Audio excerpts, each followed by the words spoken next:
Right, I'm just trying to share my screen, if I may. Right, where are we? Whoops, don't want that one.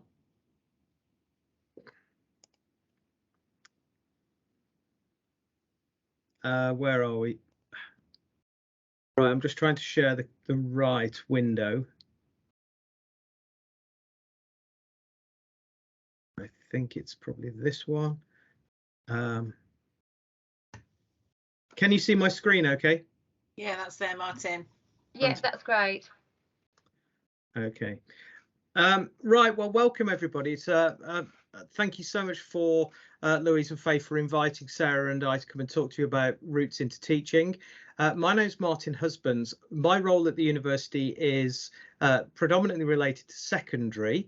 My background is as a secondary teacher. I came into teaching many years ago as a teacher of geography, became head of geography, and then moved to become assistant head teacher at Droitwich Spa High School. And from that assistant headship, I then went into university work, where I've taken responsibility for lots of aspects related to partnership and secondary teaching with the trainee teachers at the university. And I'm joined today by my colleague Sarah Bott, who can introduce herself and what her background is as well. Hi everybody, good to meet you all. Yeah, my name's Sarah. I work for Newman University now for approaching 9 months. I did my teaching degree back in 1992, which makes me feel very old, to 1996, and had an enjoyable career in teaching, ending with 14 years as a head teacher at a primary school in Sandwell. And then thought my pathway was to actually come back to Newman to teach the future to the future teachers. Thank you very much. And we're part of a 3-person partnership team that we call the ITTE partnership team, and the ITTE stands for Initial Teacher Training and Education, which means that we are involved in not just the training of teachers to teach in the classroom, but also recognize that we're part of the education of them, because as a teacher, learning never stops. And so rather than just call it Initial Teacher Training, and when you go onto university websites or you look at routes into teaching, you'll see lots of initials. Some will say ITT, some will say ITE. Essentially, it's all the same thing, and all the universities across the country and across the region that use those acronyms of ITT or ITE or ITTE, it's all about Initial Teacher Training and Education. And for those of you who aren't aware of where we are, the King Edward's College I have pinpointed on the map on the left hand side, and Newman University is not a million miles away, just the other side of the M5, the other side of Woodgate, in the area of Bartley Green. And that indicates where we are. And just before I get on to the inviting you to potentially sort of include something in the chat function, and Sarah hopefully will be able to monitor the chat function for me, because I can only see my screen rather than the chat function at the moment. What differentiates us from some other universities is that we think we're very much student-centred, in the fact that we're quite small compared to, for example, the University of Birmingham or the University of Wolverhampton. They have probably got between 12 and 15,000 students. We have only got about 5,000 students, which means that we can which means that we can focus very much on the nurturing as well as the academic side of getting into teaching. We offer both primary and secondary routes into teaching, and I'm not sure at the moment whether we have predominantly primary or secondary, so perhaps if in the chat function you might be able to indicate whether you are primary or secondary focused in terms of your interest. That gives us an indication as to the kind of audience that we have. And Sarah, have the chat started to come in as to what they are? but I have opened it up, so if there is any chat, I'll be able to monitor it from now on. Okay. Perhaps at the end of this slide, I'll sort of ask Sarah to sort of ask what the interest is. We also offer different pathways into teaching, and I'll explain what I mean by that a little bit later. And we've been training teachers since 1968, so we've got quite a good solid reputation in the West Midlands and throughout the Birmingham region for training teachers. As I've mentioned, we're quite a small supportive university, and we're also unique in that all of the staff that we employ as involved in initial teacher training are all experienced teachers and therefore teacher educators. In a sense, we kind of hopefully know what we're talking about. We also focus very much on effective classroom practice, that we know that the sole or the core reason as to why people want to be teachers is because they want to be the best teacher that they can be.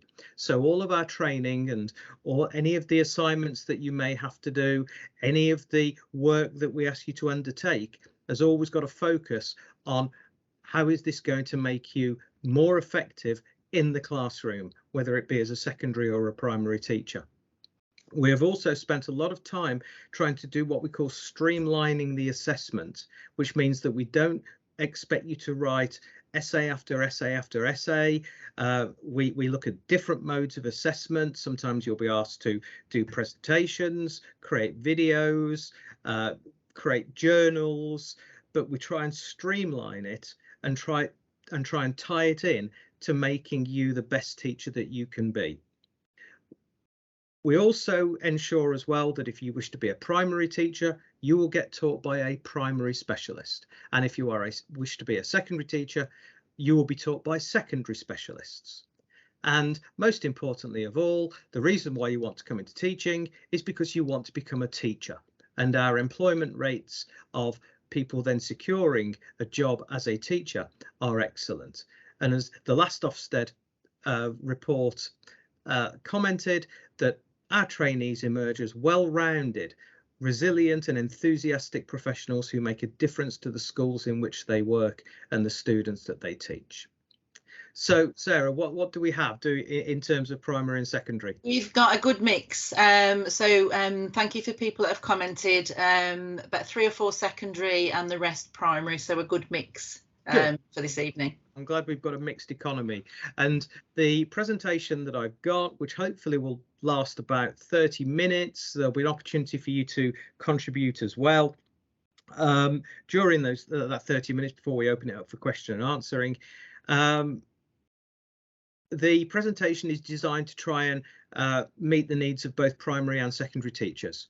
And so it isn't focused predominantly on those who wish to be primary, those who wish to be secondary. It's focused very much on a generic approach to people who wish to teach. And just before I ask for your contributions, I'd just like to share with you, and please let me know if the sound isn't working, but hopefully it is, this short video that the government has put out to try and motivate and inspire people to want to get into teaching.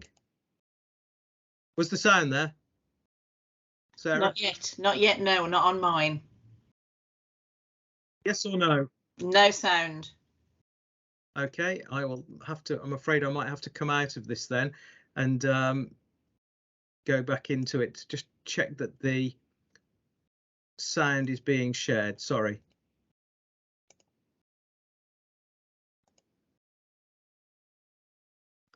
Right, I'll share it again and make sure that the sound is shared.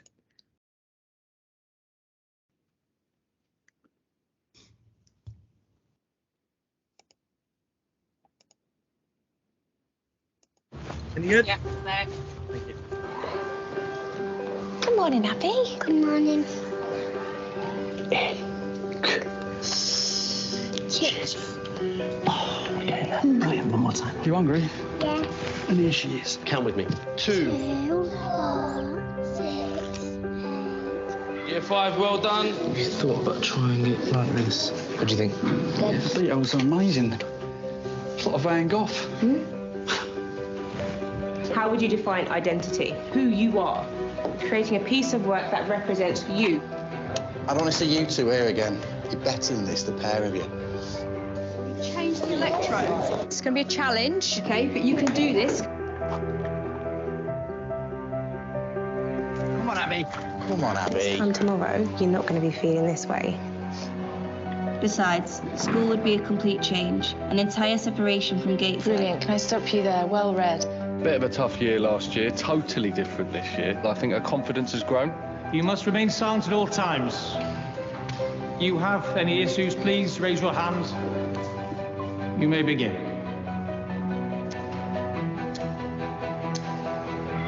Settling down, can we make sure we've got the dates written, the Some of the title? characteristics that make us who we are. Stop you there. Well read. Let's sound it out together. So my spirit was moved. Enjoyed our time in this school. This is going to be challenging. You can achieve whatever you want to in life. If you need me, you can come and talk to me. Teaching. Every lesson shapes a life. Search Get Into Teaching. Now, I'll refer to the Get Into Teaching website towards the end of this presentation, but that when I saw that, it made me reflect upon why I wanted to become a teacher. Because the reason that I wanted to become a teacher was because I wanted to make a real difference to young people. I wanted to have a real positive influence on young people's lives and shape their future. Sarah, why did you want to get into teaching? Exactly the same reason, really. I always remembered and aspired to be the teachers that I absolutely loved when I was at primary and secondary school, and realised the impact they had on me. And for me to be able to learn to have the same impact and, you know, as this says, change or shape lives, was a really exciting career, I thought. And I can still remember some of my teachers now. And, you know, that this is sort of 35 years after they taught me. I can still remember their names. I can still remember what they looked like. And I can still remember some of the things they said to me. And if you want to get into teaching, that is the kind of influence that you will also have on young people. And so what I would like to do is in the chat function, write down, why do you want to be a teacher? Or what do you think the benefits are of being a teacher? And they can be as intrinsic or extrinsic as you wish. Intrinsic meaning how it makes you feel, extrinsic maybe some of the more tangible rewards. But what do you think are the benefits of teaching? And Sarah, shout them out as they come in. Yep, I will do. I'm waiting for the first one to appear. Hopefully people are typing away.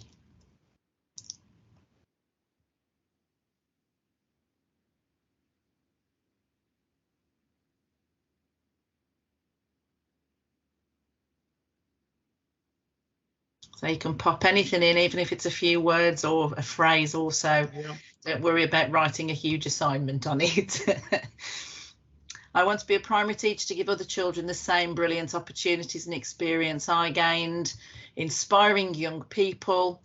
Teaching is extremely rewarding. Many teachers made my school experience enjoyable, and I want to give the same back in the future. Absolutely. Super. It's paying it forward, really, Martin, isn't it? That's the way I see it. Yes. Anything else coming in? I want to help children develop and become better people.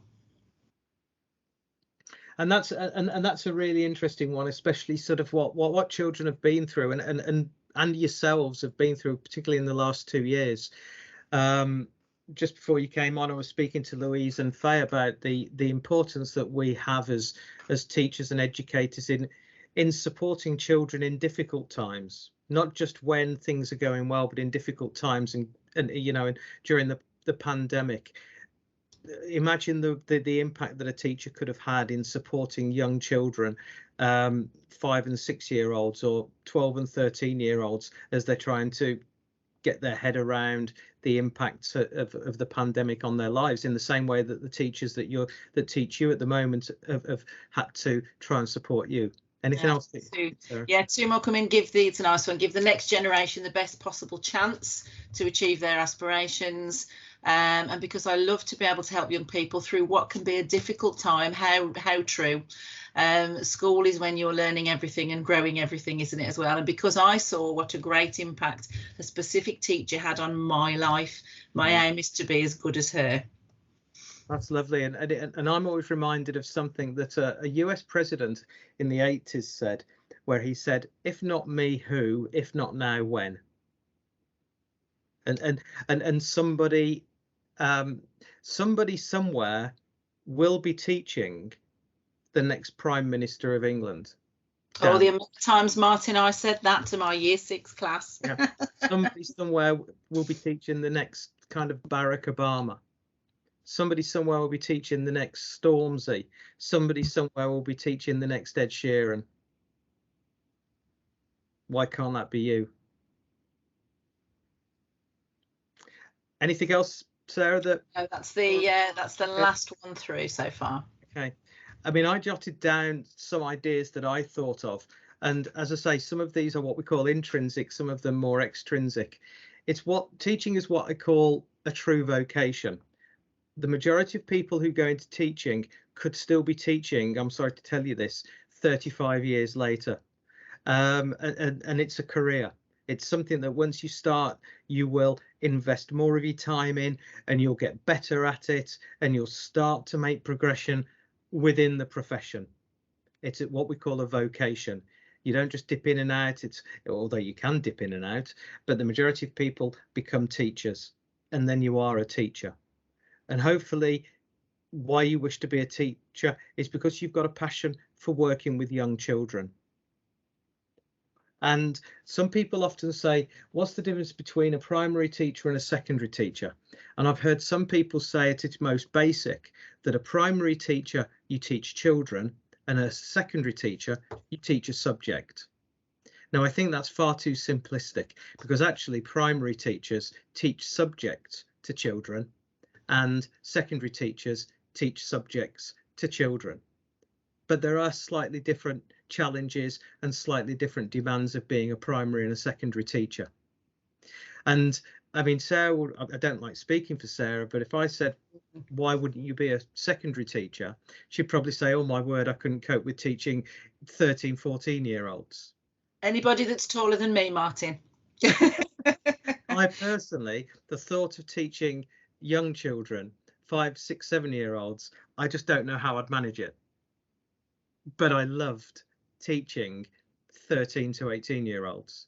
I think I found it great to the primary teaching, you know, from nursery upwards, is the teaching how to learn, and the teaching enjoyment of learning, and that if the primary phase can get that right, then the secondary phase and the subject specific phase fits in perfectly. Yeah. And there are salary benefits. When you start to teach, your starting salary currently is about £24,000 a year. And the majority of teachers will have a salary increase every year for the first 5 or 6 years of their career of between £1,500 and £2,000. So that means that the majority of teachers, after about 5 years of teaching, the minimum that you will be on will be £35,000 a year. And you have opportunities to then gain areas of what we call responsibility, which will also give you more money. The average salary for a teacher, does anybody know what the average salary for a teacher is? Well, I've just told you it would be about 35,000. The actual average salary of a teacher in this country is about £37,500. Because you've got people who have just started who are maybe on a little bit less, but they are moving up, and there are people who are become deputy head teachers who are on more, but the average salary would be about £37,500. As Sarah would probably also say, no 2 days are the same. You could be going in and teaching the same class every day. You could be going in and having the same teaching, in a sense, the same lesson to the same group on a different timetable. I can guarantee they'll be completely different. The experience you have will be different. No 2 days are the same. Hopefully you will also wish to inspire the next generation. And another advantage of being a teacher is that that is transferable. You can work anywhere, and you can work anywhere almost in the world as a teacher. Once you're a qualified teacher, the world is your oyster in terms of where you can work.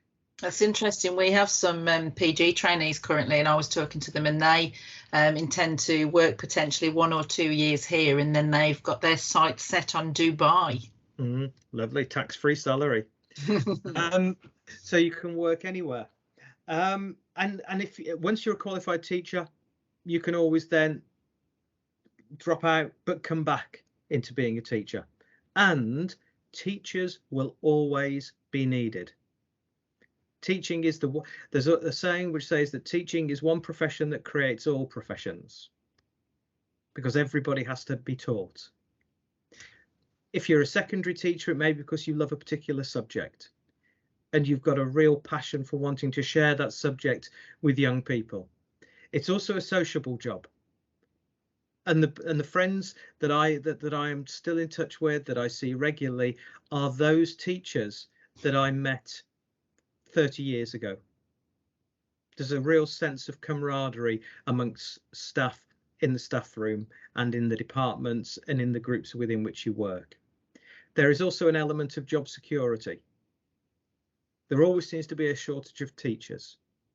There is a shortage of teachers at the moment, and with population increasing, there will always be a need for teachers. It's also great for families. 13 weeks holiday a year. And you also tend to have the holidays when your children are off school as well. It gives you an opportunity to be a lifelong learner, because you are always learning as a teacher. And it combines the teamwork and independence. You work as a team because you've got a plan as a team. You are part of a team. You're part of a school community.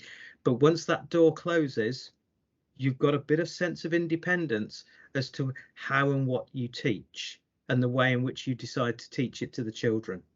So it's got a nice balance there. Sarah, is there anything that you would add to that?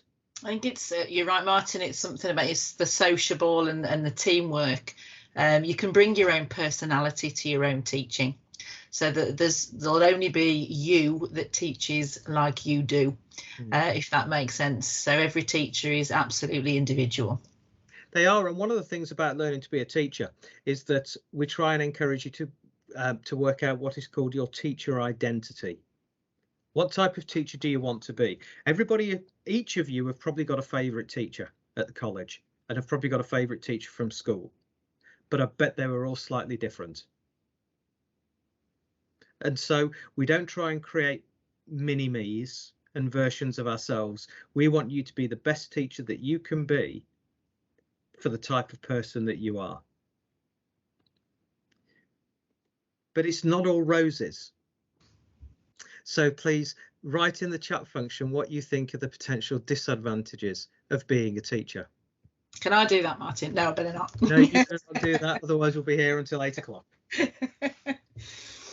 Okay, let's see what gets typed in.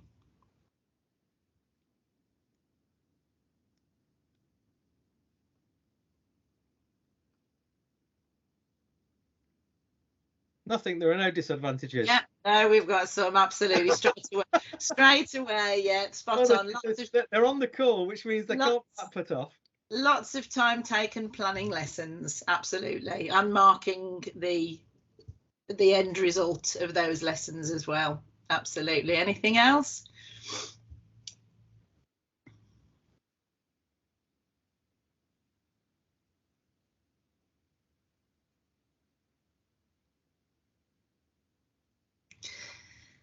Yeah, the work needed to be marked, seeing children struggling, or the sadder side. Absolutely. You do see some, yeah, there are some heartbreaking stories.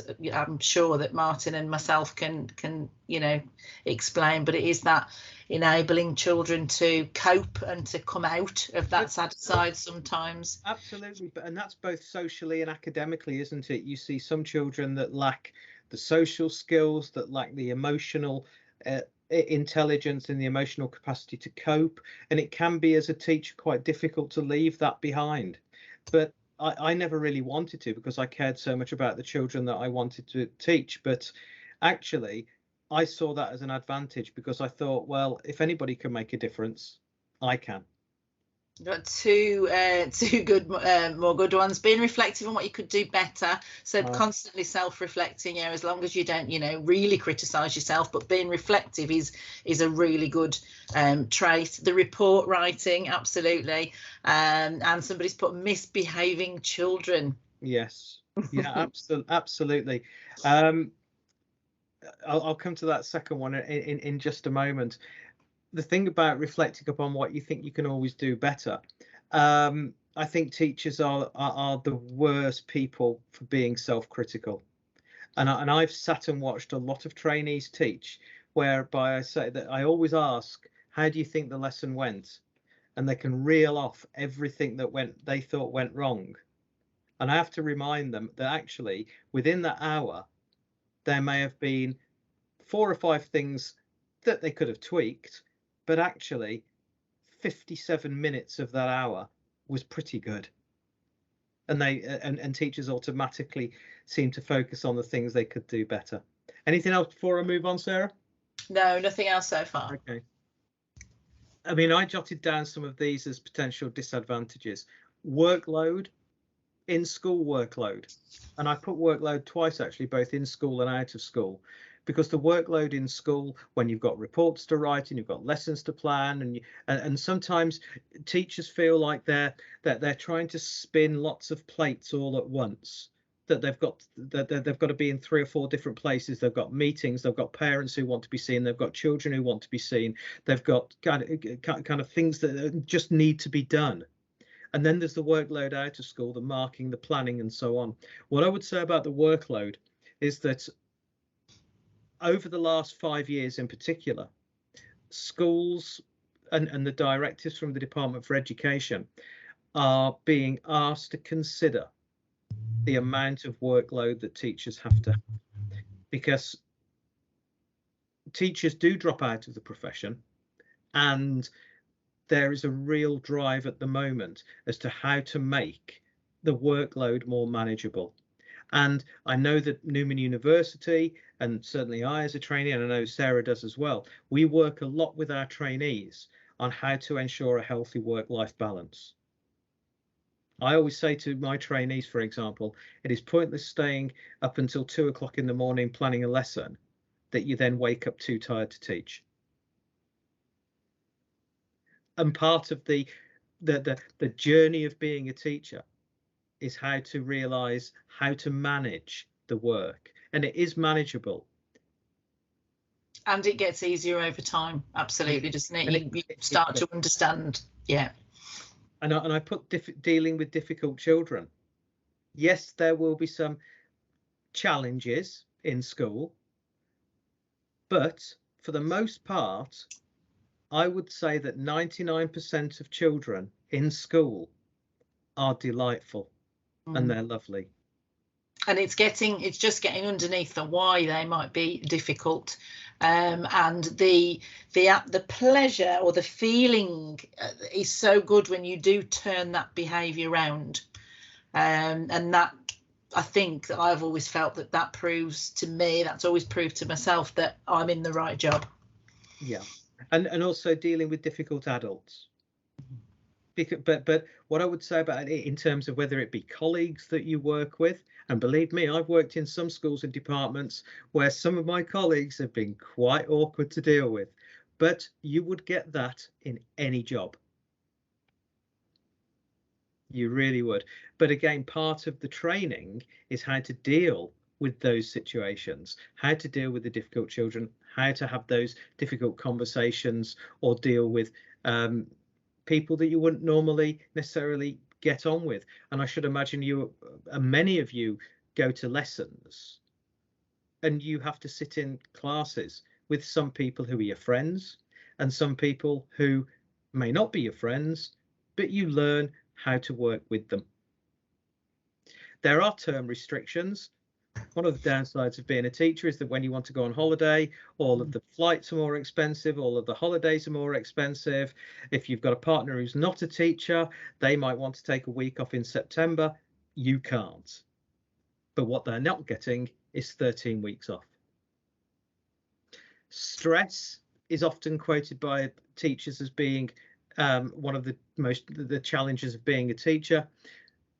Again, we and schools are working to minimize that level of stress. And the nice thing about being a teacher is that the next holiday is never more than 7 weeks away. The next week off or 2 weeks off is never more than 7 weeks away. There is some pressure and accountability. A lot of that is driven by the teachers themselves, actually, who worry about the exam results, worry about the performance of their children, worry about could they be doing a better job. And the role of good school leaders is to try and manage that and support staff, to say that recognise that staff are often doing the best that they can, and not so much worry about the accountability aspect. Yeah, and I think Ofsted dare I say, jumping on that the same. It's always the pressure of Ofsted, but Ofsted are concerned and do care about workload, and they do ask senior leaders to demonstrate, is there a definite reason for doing that, to make sure that the workload is eased on school staff. And it can be difficult to switch off, as you say. Sometimes taking the worry and the anxieties of teaching particular classes or particular children home with you. But you're all still on the call, so hopefully we haven't put you off with that. But I think it's really important that anybody that goes into any profession, I think it's very easy for everybody, for people to sit and talk about, oh, be a teacher because of this, you'll get this, you'll get this, you'll get this. And I think you're being quite what we call disingenuous by not at least making people aware.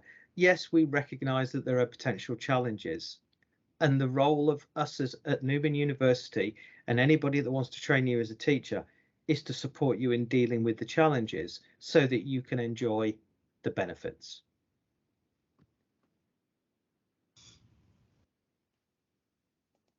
I think the best type of teacher is a teacher that understands each student individually, because it makes the students feel like humans and not robots.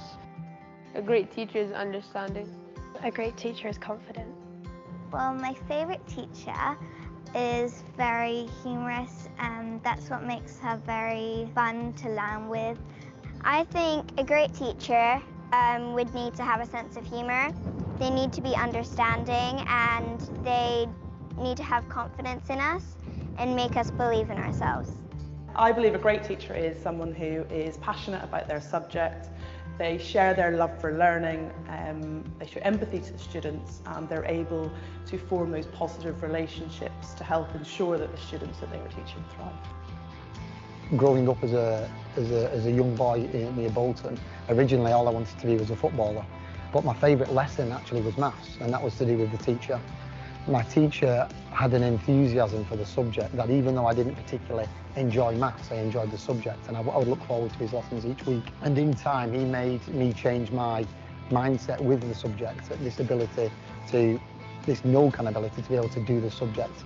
And his enthusiasm, motivation shone through, which as a result made me more passionate about that subject. And he's one of the major reasons why I'm teaching maths today. I think the best quality of a teacher is probably empathy. So you need to have an understanding of the students and their, how they think and what they're going through, because it is difficult to be young. And you need to be able to fall within the school's guidelines, but at the same time have a good relationship with your students. I think that's key to being an inspirational teacher. Actually, my inspirational teacher was Mr. Finetuck, and he's actually a family friend still, and he taught me when I was 5 years old, so you can see how long we've known him now. He made me feel I could do anything. I could achieve anything, and every day was a new learning experience. He made every day exciting, fun, and I couldn't wait to come to school. I think a great teacher should be supportive. A great teacher makes lessons enjoyable.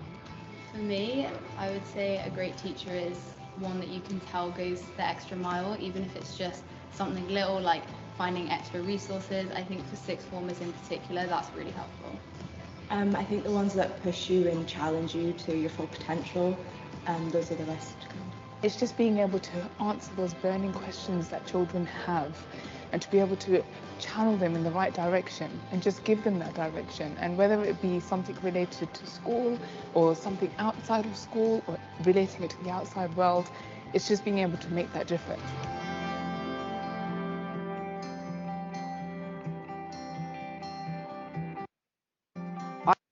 So, as I know we've all got great teachers or great potential teachers in front of us, I just want to spend a few moments talking about the kind of potential pathway that are open to you in becoming a teacher. If all of you on the call are sixth formers at the moment, and your pathway to becoming a teacher kind of starts now. And in a sense, there are two ways that you can consider getting into teaching. If you look at the left-hand side, you could decide to go straight into training to be a teacher on a course,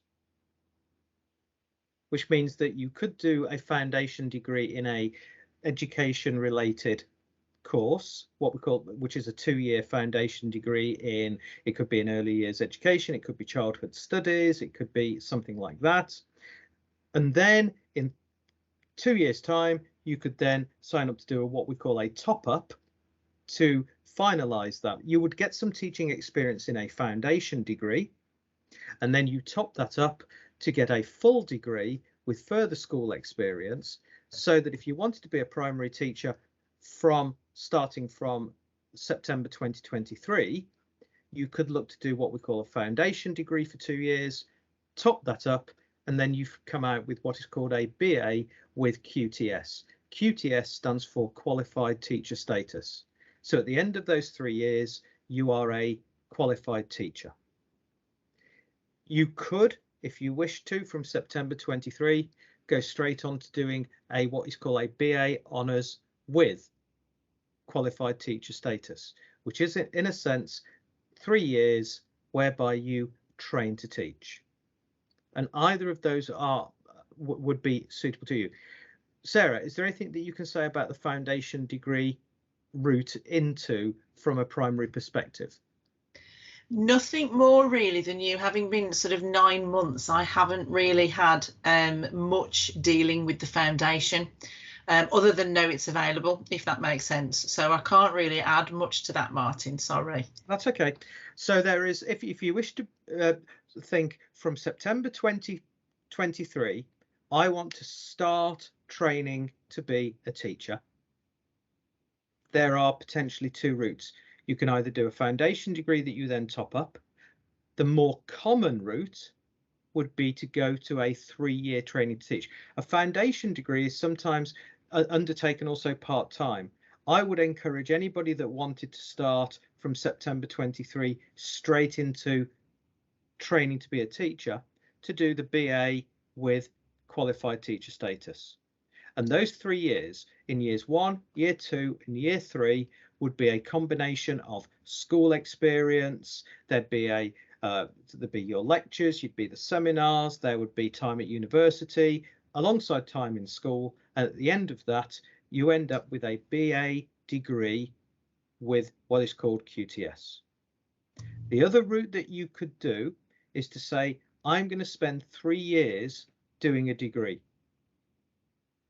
And if there is a particular subject at the moment that you are very passionate about, you could just spend 3 years doing a degree, which would give you a BA. And then at the end of that degree, you could then spend an extra year training to teach. Now, if you are certain that you want to be a teacher, then the BA over 3 years might be the route for you. If you're umming and ahhing about being a teacher, you might think, I'll go off and do a degree, and if in 3 years' time I still got a passionate desire to be a teacher, I will then spend 1 year training to teach. And that's called a PGCE, and the reason it's called PGCE is because PG stands for postgraduate, after you have graduated with a degree, postgraduate certificate in education. The degree that you choose to do, if you went down what was called the postgraduate route, the degree, if you wish to be a primary teacher, the degree and the subject of that degree is of little importance. Would you agree, Sarah? Probably yes. Yeah. Because However, the subject specialist, you know, the 13 subject areas that you do teach.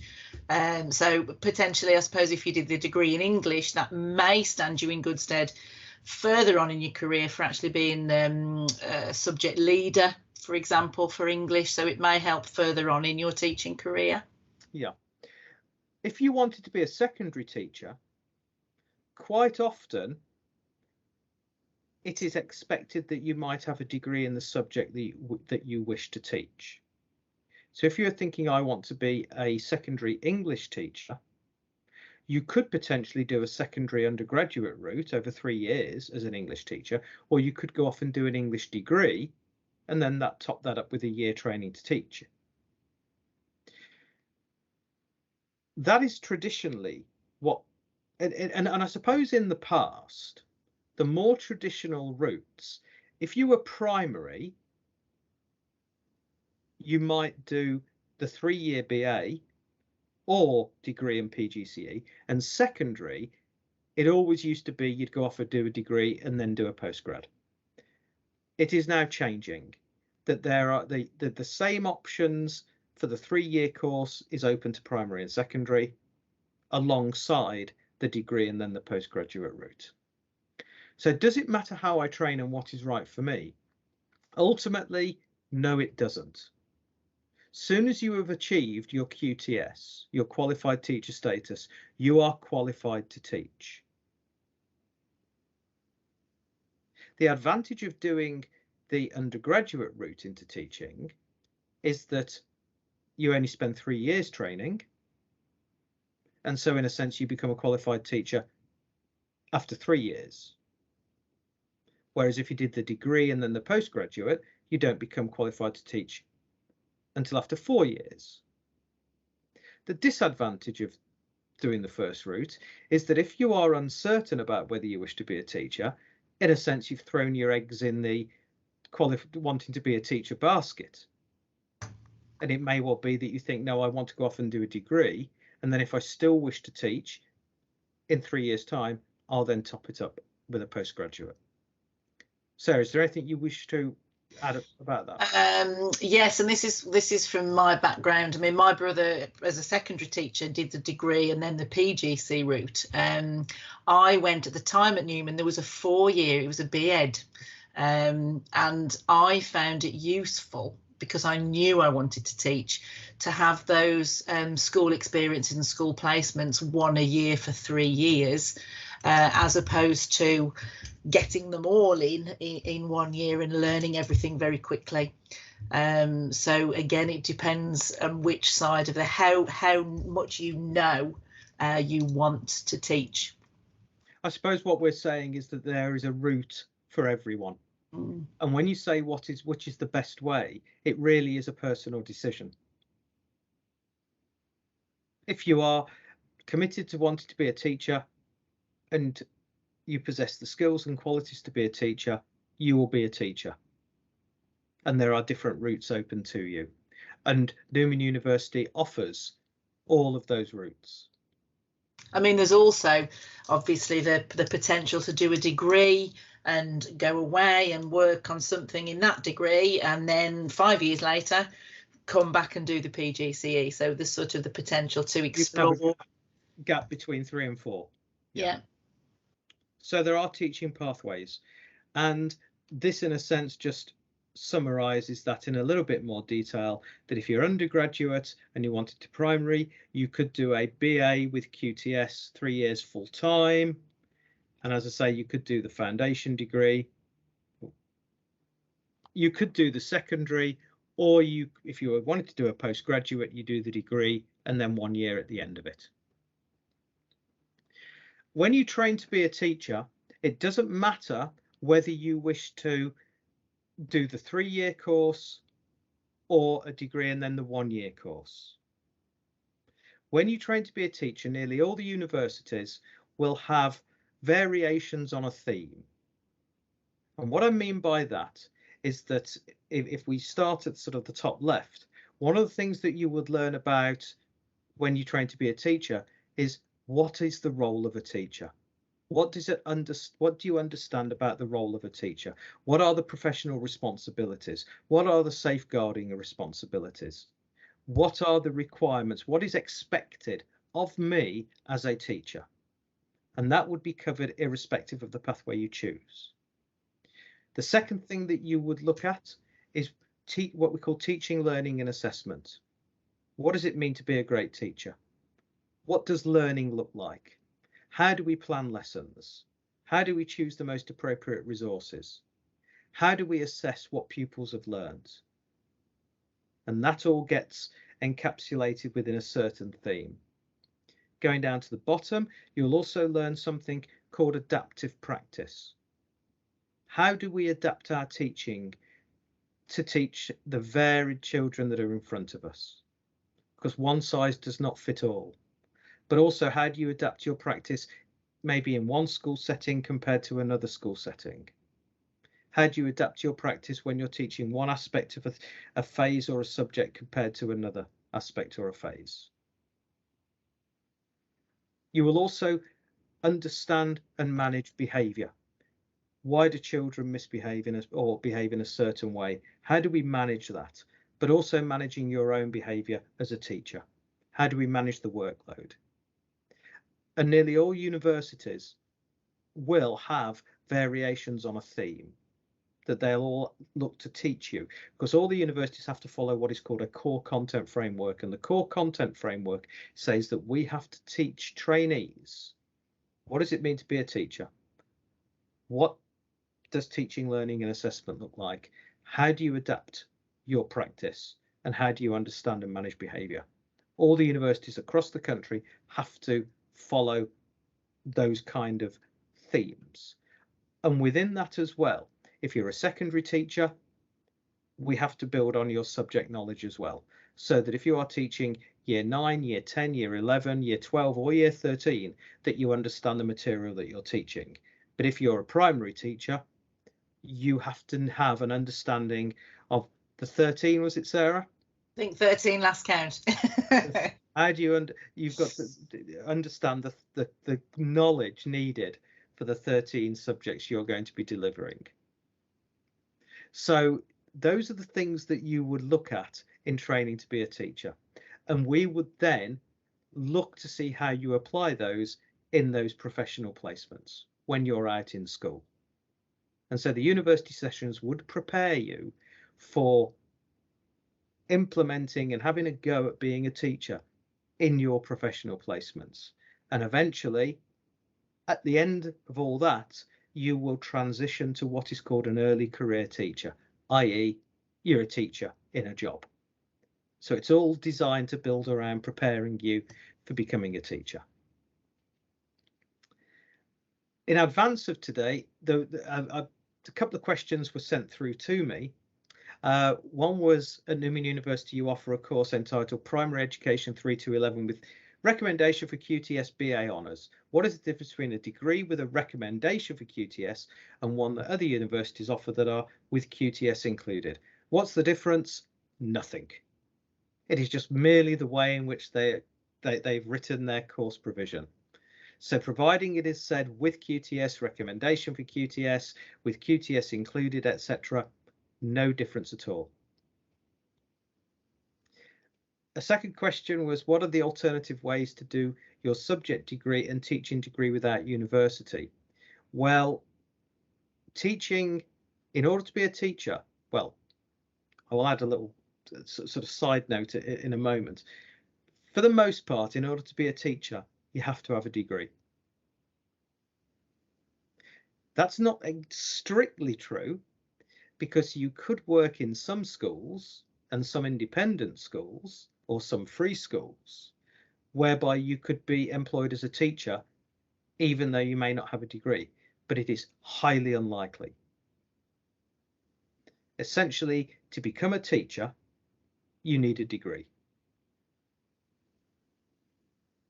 And that degree is part of the 3-year BA course. That is a degree, or you do a degree then the PGCE. There are online degree options and there are part-time degree options, but those will always be what is called validated by a university like the Open University. But unfortunately, there's no other way to do a subject degree or a teaching degree unless you do the degree. I've explained about what it is you would learn, and all universities as well. Are all university courses the same? Well, they're all the same in the fact that you would learn essentially aspects of all of those aspects of being a teacher, and all universities would offer things like workshops, interactive learning. You'd have people like Sarah and I modeling the practice, running around the room trying to look like a teacher again. There'd be lectures, you'd have visiting speakers, you'd work with your peers, you'd have school experience, you'd have support from tutors, you'd have support in school from mentors, and you'd also, irrespective again of any route into teaching, have opportunities to what is called enrich or enhance your practice. So there may be an opportunity to focus, for example, on forest schooling or special needs, or there may be opportunities to focus on particular aspects of your subject. I know in history, for example, there is sort of Holocaust module specifically that we try and deliver as well. And so just before I finish, things you should ask yourself wanting to be a teacher. The first thing you should think about is, do I want to be a primary or secondary teacher? You should have a clear rationale as to why you wish to be primary or secondary. Do you want to teach children who are between the ages of 3 and 11, or early years would be 3 to 7, is it, Sarah? And then 7 to 11? 3 to 7. Yeah, that's right. Yeah. So as a primary teacher, you would opt to come on to 3 to 7, which is obviously the earlier years, or 7 to 11. To make it more confusing, yeah, 3 to 7, 7 to 11, or 5 to 11. Well, there you go. So there's something for choice. Everyone. But actually, even though you might decide to focus on 7 to 11, you still have to have Key Stage 1 experience. You still have to do some Key Stage 1 experience. Yeah, and even if you focus on 3 to 7, that does not mean you cannot teach years 4, 5, 6. It just means that you've specialised in a certain phase. Have a clear idea in your mind. Do I want to be primary? Do I want to be secondary? When do you need to decide? Well, at the point at which you're going to apply for the course. Because in your statement that you would write when you apply, I should imagine the first statement is something about why you want to be a teacher, or why you want to be a primary teacher, or why you want to be a secondary teacher. Should you do a teaching degree like the BA, or do a degree then the PGCE? That is something that you have to think about yourself. But knowledge is power. And in a moment, I'll direct you to 2 or 3 websites which will allow you to potentially make that judgment. Is it going to change soon? Well, the only thing that is constant in education is change. And but it's been like that for many, many years. And Sarah and I probably don't perceive it changing anytime soon. Is your subject or degree choice important? Well, if you want to be an English teacher at secondary and you have done a degree in law, then you would be expected at least to have an A level in English. If you want to be a primary teacher, the subject is less important. You are going to be a stronger candidate if you've chosen a degree which might be related to childhood studies or education studies, however. But as important as your subject choice at degree level is actually, have you shown an interest in working with young people in some capacity? How do you apply? I'll explain in a second. What makes you stand out as an applicant?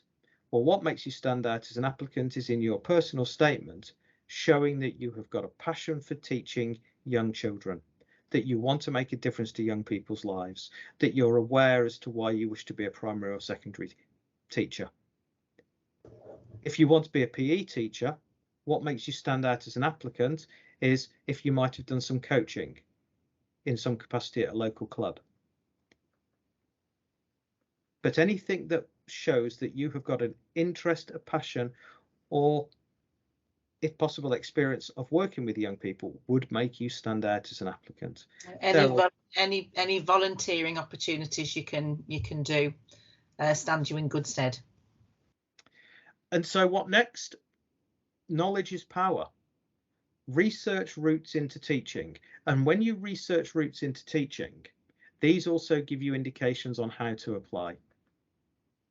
And so there are two main websites. There's one called Get Into Teaching, Steps to Become a Teacher. And when you go onto this site, if you just typed Get Into Teaching into Google, it will direct you to the Get Into Teaching site, which has got things like steps to become a teacher, how to train to become a teacher, how you get funding, my day as a teacher, and it's got lots of ideas on help and advice on how to apply. There is also UCAS, which has also got, it tells you where there are opportunities to train to teach. So those two sites are good sources of reference into the routes into teaching and how to apply. There are also university open days. Newman University has open days in beginning of October, I think it is, or end of September, beginning of October, and a lot of other universities will hold open days at the start of year 13.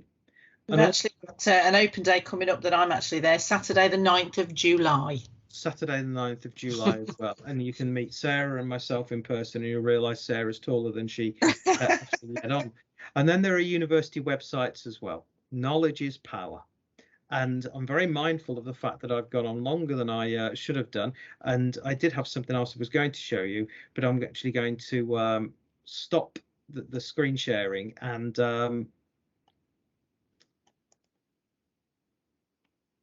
there we go, and open up to any questions. So,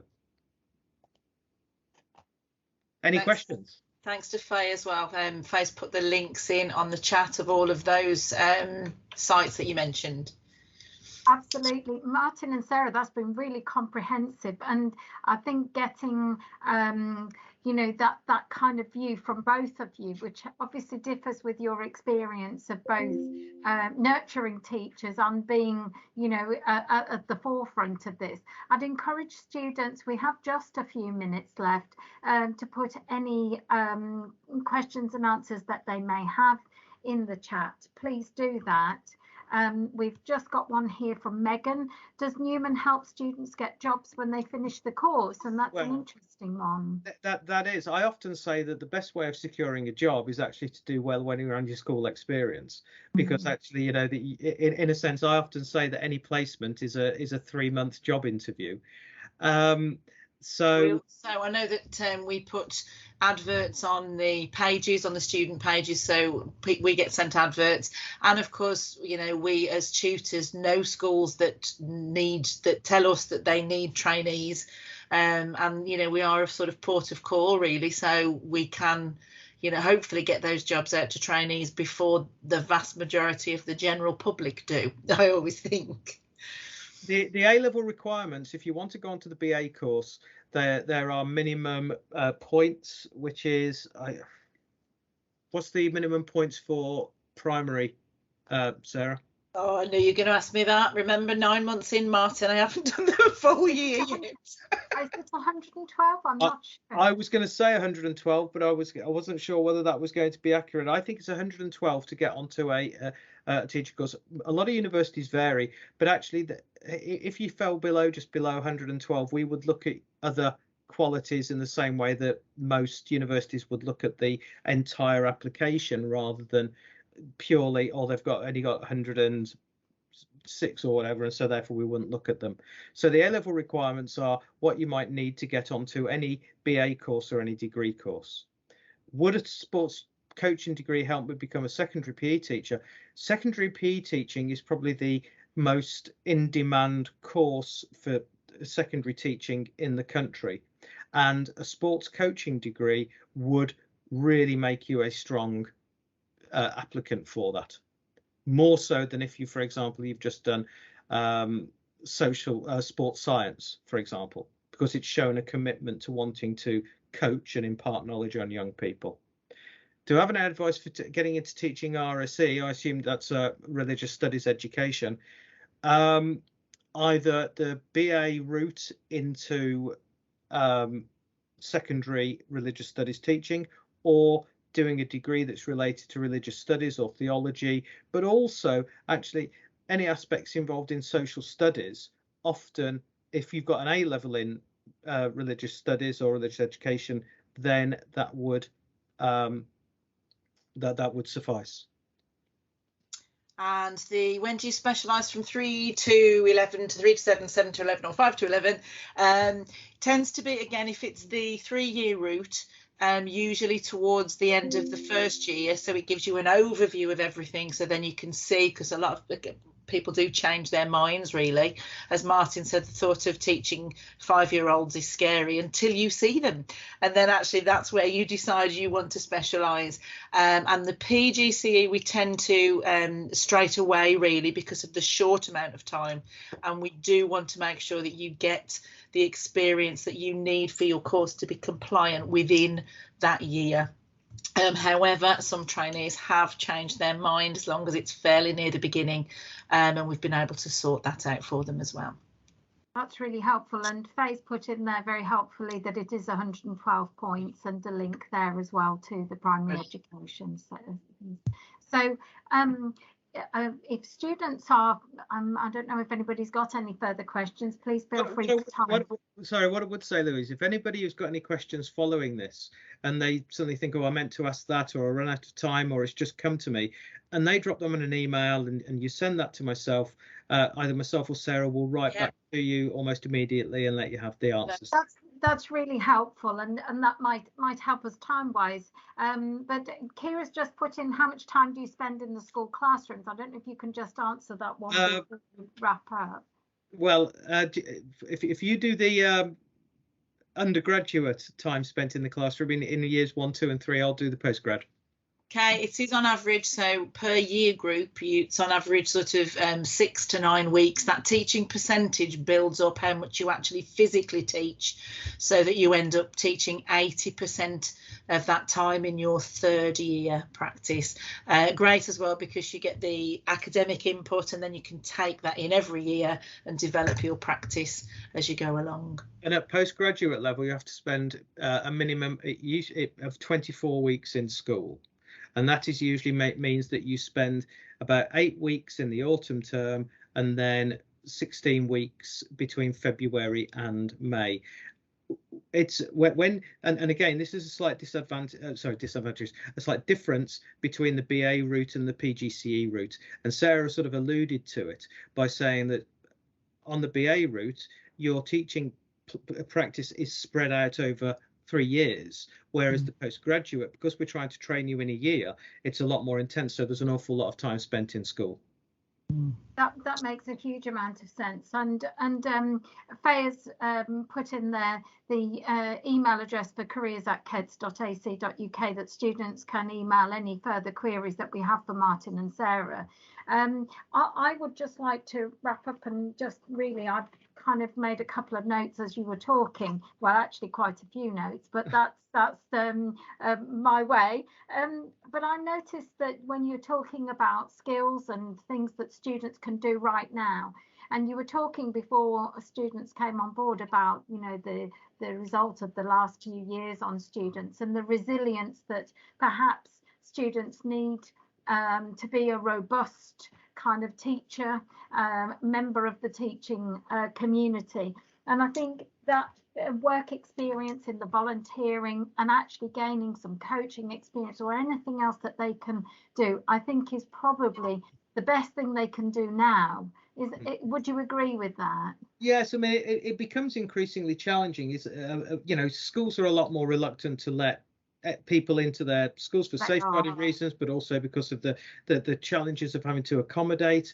And it used to be, go and get some school experience prior to application. You can't get that. It's a lot more difficult to secure now, and so therefore we don't look for that, but what we do look for is, have people shown a commitment to wanting to, as you say, impart knowledge or get involved.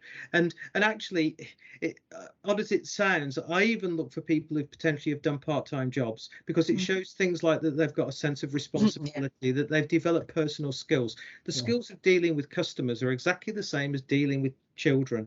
And so anything that shows that you haven't just spent all your time, you know, on watching TikTok videos in your bedroom, you know, show us that you have got those personal skills, and that those skills can be transferred into empathy and nurturing and care and a passion to make a difference. I think looking into as well, crikey, it was a long time ago, but looking into in the summer holidays, there are opportunities for summer clubs and volunteers, guides, you know, all of those, anywhere that might need somebody to support, and that gives you an idea of what working with young children, young adults is actually like.